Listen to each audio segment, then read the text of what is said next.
प्रेमी सज्जनों, सद्गुरु कबीर साहब अपने साखी के माध्यम से बताते हैं, साहेब के दरबार में कमी काछ करना, बंदा तो मोह पावे नहीं चाक चोकरी खाए। सद्गुरु कबीर साहब कहते हैं कि साहेब के दरबार में कमी कुछ चीज़ का नहीं रहता है, लेकिन बंदा अपने अज्ञान दशा की वजह से पाता नहीं है। साहब ने बताया सब कुछ उनके पास है, जुगती लगाने से मुक्ति मिलता है। धरती में पानी है, मिस्त्री पाइप जाना मजदूरा सब लगाएंगे तो पानी निकल जाएगा। उसी तरह अपने को जानने के लिए जुगती लगाना पड़ेगा तो साहेब को पहचानेंगे। साहेब कौन है? शरीर के अंदर साहेब बोलते हैं तो हरा भरा सब कुछ लगा रहता है।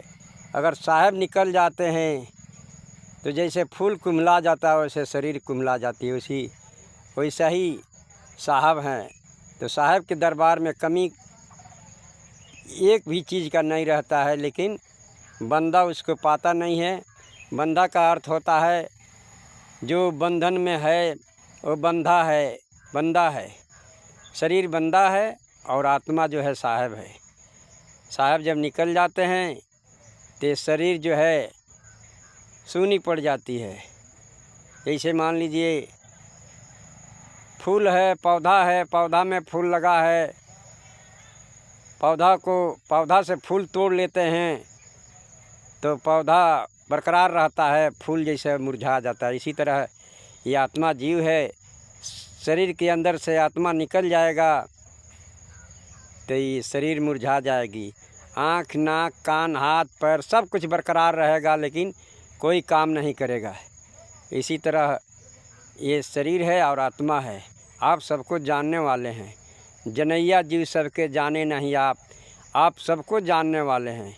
आप जनैया हैं, आप जीव हैं, सबको जानते हैं, लेकिन अपने आप को नहीं जानते हैं। सद्गुरु कबीर साहब ने कहा, जनैया जीव सबके जाने नहीं आप सबको जानने वाले हैं। अब आप अपने आप को जाने और समझे, यही जुगती है। जुगती कैसे मिलेगी? जुगती से मुक्ति मिलता है। अपनी सद्गुरु कबीर साहब ने कहा, जब गुरु के पास जाएंगे, सद्गुरु के पास जाएंगे तो जुगती बताएंगे। ये अपने आप को तब अपने आप को जानेंगे, नहीं तो नहीं जान पाएंगे। तो दोस्तों, इस साखी को समझें और सोचें। धन्यवाद।